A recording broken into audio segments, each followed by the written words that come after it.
Thanks for tuning in to Quillbilly Garage. We are continuing to work on this 1934 Ford, getting it ready to get back on the road. And today's task is installing new battery cables. I got these nice original type cloth covered battery cables. Here we have the one that goes from the starter switch to the battery, one that goes from the starter switch to the starter, the ground, and then a few grommets that we may or may not need. So on these cars here, that's the starter switch right there, and it's not like a more modern car where it's electrically activated from your ignition key. There's literally a rod that screws into that, goes up through the floorboard, and you press on it with your foot, and you are actually physically, by pushing on that rod, making the contact between the two sides of the starter switch. Looking on the inside here, I've got the floorboards out of place, but you can see straight down there is where that starter switch is. The wood floorboard that goes over that has a hole in it and a shaft with a little pedal that sticks through. In fact, this is the part that sticks through the floorboard. So the correct path for the battery cable that goes from the starter switch to the starter being on the other side of the engine, is supposed to run over the top of the bell housing with a couple of standoff brackets that bolt in with the bell housing bolts. And this car, when Dad put the engine in this car back in the late 60s, early 70s, I'm going to assume the battery, well, I don't know what to assume. I wasn't there. But anyway, the battery cable is routed underneath the engine, and it's pretty tight. I'll get the car up in the air here in a minute. We'll take a look at that. But anyway, since we're getting this ready to hopefully start up and drive soon, I wanted to get fresh battery cables in it, and then I'll get a fresh battery for it.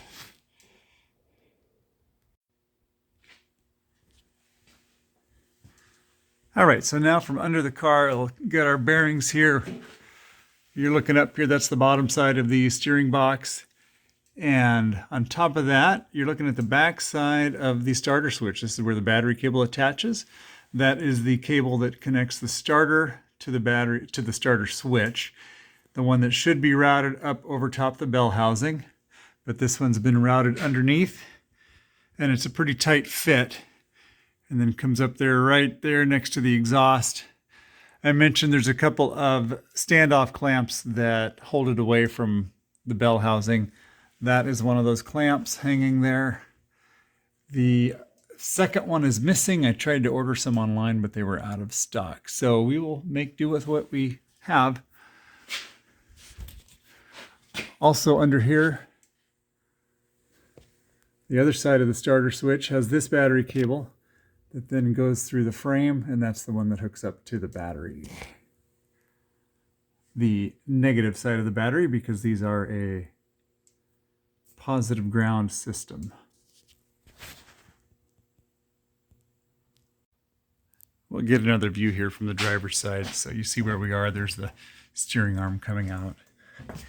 And right there's that battery cable, the one from the switch to the starter, hanging down with that standoff bracket just hanging loose.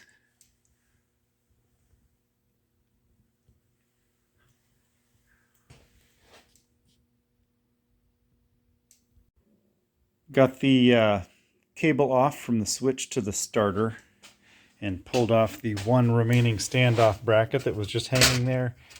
Cleaned it up with some solvent, broke out the old brittle bushing, and I've got a new one to put in here. I do need to figure out, I believe there's a left and a right bracket, and I got to figure out which one this is. When I was under there, I went ahead and disconnected, where are we? Both cables from the starter switch.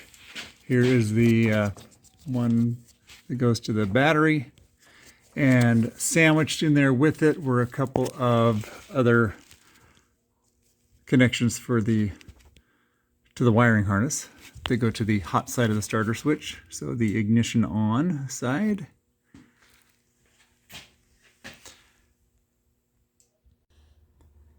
Well, I got all three cables replaced. Here's the old ones on the floor.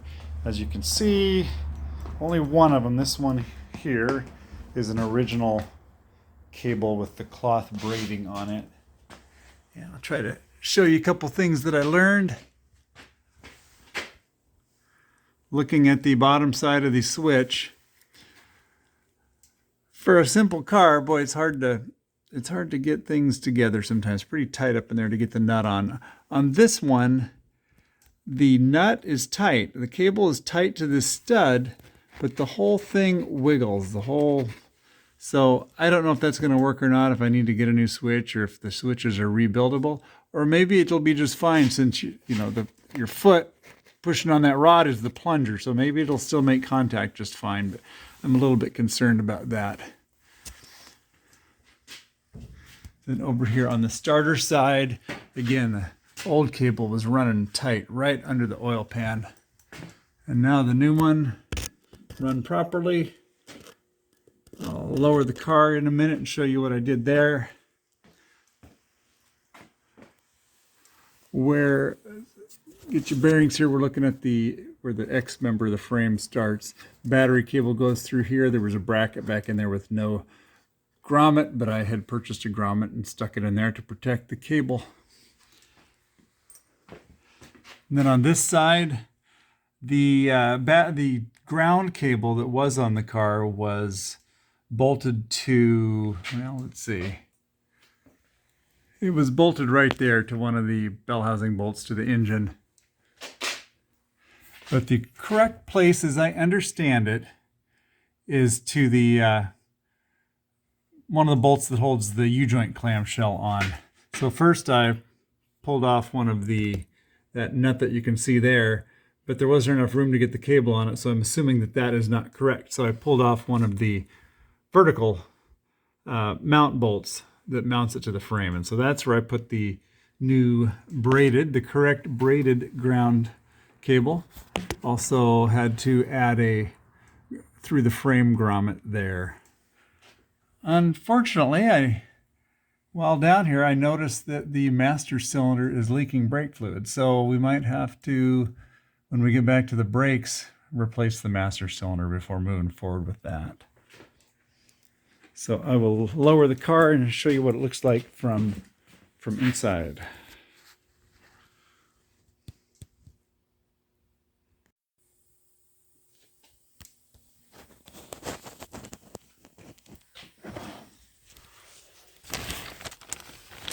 Okay, we're looking at where the floorboard would be, and you can see the new cable going across from the left to the right, and you can see where I had the one of the two standoff brackets, and see how it mounts down there. Holds the battery cable up over the bell housing hump in the block. And well, for now I don't have the right side bracket, but hopefully I'll be able to source one of those. And then down here we have the new braided ground cable. We've got the new battery to switch cable.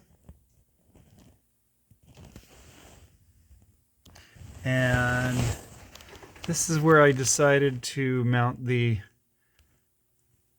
ground cable to the frame or to the chassis. And hopefully that's right. I'll do a little more research and then maybe we'll have to move that if it's not correct.